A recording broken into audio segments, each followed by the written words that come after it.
off saying that if you're really truly called to do praise and worship, and that's what you are called and gifted to do, then the response of the crowd shouldn't affect you by being effective.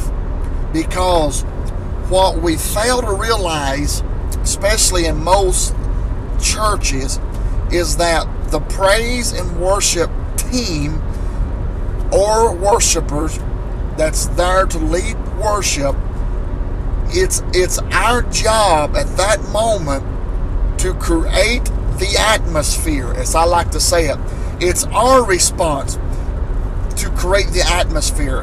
How you sing, the type of songs that you sing, is what sets the atmosphere. And in most places, the songs that are sung really isn't setting the atmosphere. Praise as a celebration time. And when we call it praise service, we don't praise. Most time it's defeat song. Most time it's burden down song. Most of the time it's songs that it's more suitable for a funeral. And I know these are strong words, but this is what was asked me to come back and reply to. And but as praise and worshipers, we are the one that sets the atmosphere. We are the one, in other words, that sets the tone, the way the service is going to go.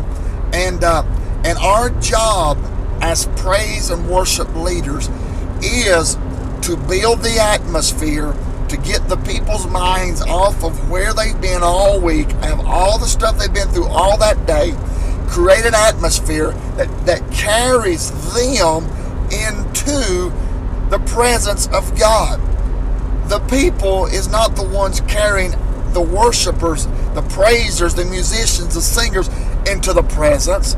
And if that's the case, and you're really driven by how they are responding to how you're singing, what you're singing, then maybe you're really not called to lead praise and worship. And I'm not saying all that the crowd shouldn't respond. I'm not saying that at all. And yes, being a musician, yes, singing in churches and things like that, yes, both in church or out of church, the crowd does help the way that you sing. It helps. If it's an exciting crowd, it helps you to flow better. It helps you to play better. And but by saying that, by coming back to the church service type of setting, that how the crowd responds to a song that you sing, if it's fast, slow, if it's what type of service, whether it's whatever, praise and worship, whether it's more of a blues gospel, whatever style that you all do it, the type of church you do it. If you're gifted and called and anointed of God to do it, then the response of the crowd shouldn't affect by who you are. Because if you're called and gifted to do something, that's who you are, that's what you are. And no matter if everybody's for you or nobody's for you, you're still called and gifted, and you can still do it and be effective because that's who you are.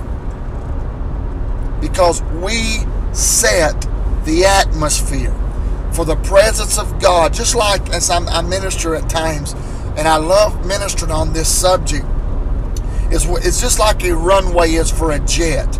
That runway is for that jet to take off or for that jet to land. And same way with the presence of God. When we begin to praise and worship God, God comes into the atmosphere. His presence fills the place. Our praise is just like that runway. It creates that runway for God and the host of heaven to come right into that service.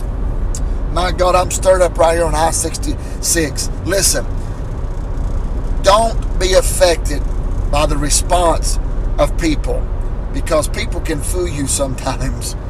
Because there's a lot of people that don't smile. There's a lot of people that goes all their life frowning. And I don't like that. They could really change that if they wanted to, but that's just who they are. There's people that don't laugh, and I wish they'd change it, but that's just who they are. But the thing is, if I was to look at one of those people that's that's a frowner and a person that never smiles or never enjoys life, and if I'm driven by that, then if I'm singing a song that should usher the presence of God into the place, listen, it's not going to, because I'm driven by that individual's face. And most of the time, you'll pick the most down and out person that never gets in, and they're never going to, as we call getting in. I refer it back to the people that don't know that phrase as entering into the presence of God through praise and worship, the outward praise and worship. And the thing is that by those folks that never enters in, why should we worry about that individual? And most of the time you'll be drawn to that person if you're people driven.